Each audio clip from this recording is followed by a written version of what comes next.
भारत और यूएस के हैं अच्छे संबंध। क्या इन संबंधों पर लग सकता है कोई भी निर्बंध? क्या है रेसिप्रोकल टैक्स और क्या भारत पर होगा इसका असर मैक्स?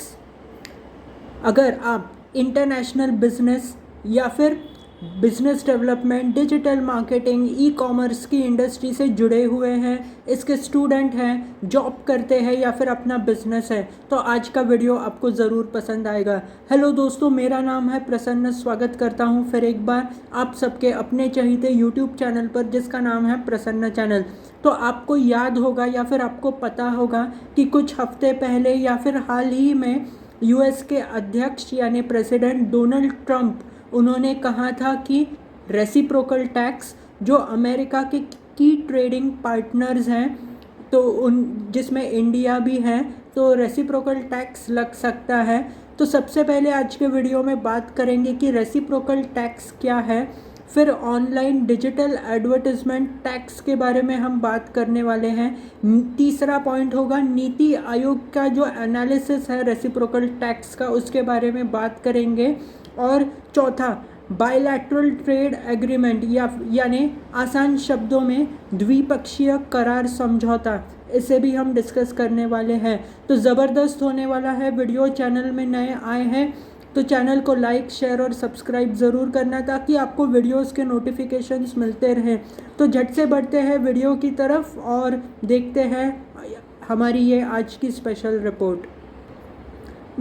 तो सबसे पहले डिस्कस करते हैं कि क्या है रेसिप्रोकल टैक्स। मान लीजिए अमेरिका में एक कंपनी है और इंडिया में उनकी सहायक कंपनी है, और उन्होंने मतलब जो इंडियन कंपनी है उन्होंने अमेरिका से कुछ वस्तुएं मांग ली। मान लीजिए कुछ कार्स मांग ली है, साइकिल वगैरह मांग ली है सपोज़। तो अमेरिका जब वो उन वस्तुओं को सेंड करता है, तो उन्हें जब वो वस्तुएं इंडिया में आएगी तो उनको, मुझे पता है कुछ अलाउंसेस मिल सकते हैं, लेकिन उन्हें कस्टम ड्यूटी भरनी पड़ेगी। और फिर वो कस्टम ड्यूटी भरने के बाद जो इंडियन सहायक कंपनी है उनको वो वस्तुएं मिल जाएंगी। वैसे ही अगर मान लो मैं कुछ या फिर लेट से हम, जो यूएस है इंडिया को कुछ एक्सपोर्ट करता है, और तो इंडिया को जब वो एक्सपोर्ट करते हैं तो यहाँ पर कुछ कस्टम ड्यूटी उनको भरनी पड़ती है, और उसके बाद गुड्स आ जाते हैं इंडियन मार्केट में। तो जो डोनाल्ड ट्रंप है उनका ये कहना है कि मान लो अगर आप हमें कुछ एक्सपोर्ट करते हैं, मतलब वो आपके लिए एक्सपोर्ट हुआ और हमारे लिए वो इम्पोर्ट हुआ, तो यानी आयात हुई हमारे लिए और आपके लिए वो निर्यात हुई। तो जब भी आप कुछ निर्यात करोगे तो हम, जो आप कस्टम ड्यूटी जितनी लगाते हैं उतनी हम भी आपको कस्टम ड्यूटी लगाएंगे। इसे कहते हैं रेसिप्रोकल टैक्स। तो इससे क्या होगा कि एक लेवल प्लेइंग फील्ड होगी। आप जितनी कस्टम ड्यूटी चार्ज कर रहे हैं हम भी आपको उतनी ही कस्टम ड्यूटी चार्ज करेंगे, जिससे ना आपको फ़ायदा ना हमें फ़ायदा। इस तरीके का मतलब उनका एक एनालिसिस है।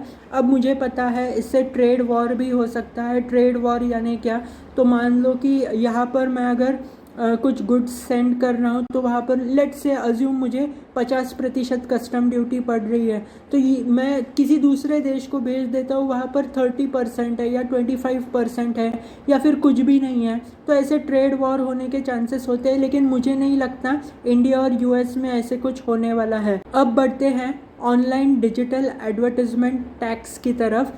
तो जो 6% का टैक्स लगता था ऑनलाइन डिजिटल एड्स के लिए, इसे भारत की गवर्नमेंट ने स्क्रैप कर दिया है यानी बंद कर दिया है। तो जो अमेरिकन कंपनीज़ है जैसे अमेज़ॉन, मेटा या फिर गूगल, तो उनको मतलब ये थोड़ी आसानी हो गई है। ये एक उनका बेनिफिट रहने वाला है। इसके अलावा आपको पता होगा पिछले साल जो भारत 2% का नॉन रेसिडेंट, मतलब ऐसी कोई भी कंपनी जो इंडिया में नहीं है और ई कॉमर्स बिजनेस है उनका, और मतलब ऑनलाइन सर्विसेज दे रहे हैं, उनके लिए जो 2% का टैक्स लगता था इसे बंद कर दिया था। तो ये हो गई ऑनलाइन डिजिटल एडवर्टाइजमेंट्स की बात। अब बढ़ते हैं नीति आयोग के एनालिसिस के बारे में, उनको क्या लगता है रेसिप्रोकल टैक्स के बारे में। तो नीति आयोग ने एक क्लियरली ये कह दिया है कि उनको लगता है जो रेसिप्रोकल टैक्स है उसका असर भारत पर इतना नहीं पड़ने वाला है। क्यों? क्योंकि मैक्सिको, कनाडा, चाइना ये वो देश हैं जो यूएस के इंपोर्ट यानी आयात में जिनका 50% है, मतलब 50% जो यूएस आयात करता है वो इन 3 देशों से करता है। और इनकी तुलना में भारत एक फेवरेबल पोजीशन यानी एक सही पोजीशन पर है। अब मैं आपको एक और बात बता देता हूँ। चाइना 2018 में यूएस ने ड्यूटीज़ लगाना चालू किया था चाइना पर, जिससे जो यूएस के जो आयात थी चाइना से वो कम हुई थी। और इसका बेनिफिट 5 देशों को हुआ, जिसमें इंडिया, वियतनाम, मैक्सिको, ताइवान और थाईलैंड है। तो इन 5 देशों को इसका बेनिफिट हुआ। इसके अलावा आपको एक और बात बता देता हूँ। जो यूएस है यानी 12 मार्च से उन्होंने स्टील और एल्यूमिनियम के प्रोडक्ट्स पर 25% टैक्स करते हैं वो इंपोर्ट ड्यूटी। और इसके अलावा जो completely built vehicles completely built units हैं यानी जो पूरी तरीके से जो व्हीकल बनकर आते हैं उस पर और ऑटोमोबाइल के पार्ट्स पर वो मतलब 25% टैक्स करने वाले हैं। सुनने में ऐसे आ रहा है, तो ये मैंने आपको बता दिया। तो रेसिप्रोकल टैक्स का असर ऐसे हो सकता है कि कुछ क्षेत्रों पर हो, लेकिन वो कितना होने वाला है और क्या वो प्रोडक्ट वाइज यानी वस्तु के हिसाब से या फिर सेक्टोरल यानी क्षेत्र के हिसाब से चार्ज करने वाले हैं, ये अभी तक पता नहीं चला है। और नीति आयोग अपना जो उनका अगली कड़ी का जो रिपोर्ट आएगा उसमें ये बताने वाले हैं कि रेसिप्रोकल टैक्स का असर भारत पर कितना हो रहा है। तो ये तो मैंने आपको नीति आयोग के बारे में बता दिया। अब बात करते हैं बायलैटरल ट्रेड एग्रीमेंट यानी द्विपक्षीय करार समझौते के बारे में। तो भारत में यूएस के कुछ डेलीगेट्स यानी लोग आने वाले थे, जिसमें United states trade representative for south and central Asia, तो ये भी उनके साथ आने वाले थे। और ये 25 से लेकर 29 मार्च के बीच में ये मीटिंग होने वाली थी, जिसमें वो बायलैटरल ट्रेड यानी आर्थिक सहकार्य और व्यापार को कैसे हम बढ़ा सकते हैं इस पर बात करने वाले थे। और जो एम है मतलब जो टारगेट है इस मीटिंग की वो ये थी कि अभी जो ट्रेड है वो 190 बिलियन का है, इसे बढ़ाकर कैसे 500 बिलियन किया जाए 2030 तक, ये एम था इस मीटिंग का। अब मैं आपको ये भी बता देता हूँ कि कौन से सेक्टर्स हैं जो अगर रेसिप्रोकल टैक्स लगता है इससे अफेक्ट हो सकते हैं। तो पहला है agriculture, meat and processed goods, इसके बाद ऑटोमोबाइल, फिर फार्मास्यूटिकल्स, केमिकल्स, गोल्ड, डायमंड। तो ये कुछ क्षेत्र है जो अफेक्ट हो सकते हैं इससे।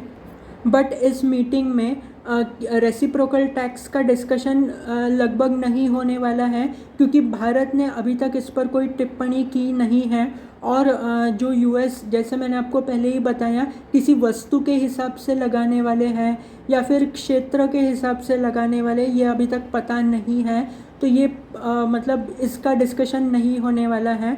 और एक और बात आपको बता देता हूँ, भारत प्रतिबद्ध है यूएस के साथ आर्थिक सहकार्य और व्यापार को मतलब अच्छा करने के लिए, जिससे क्या होगा कि दोनों देशों का विकास होगा और खुशहाली आएगी दोनों देशों में, और जो सप्लाई चेन है वो भी अच्छा हो जाएगा या फिर और बढ़ जाएगा।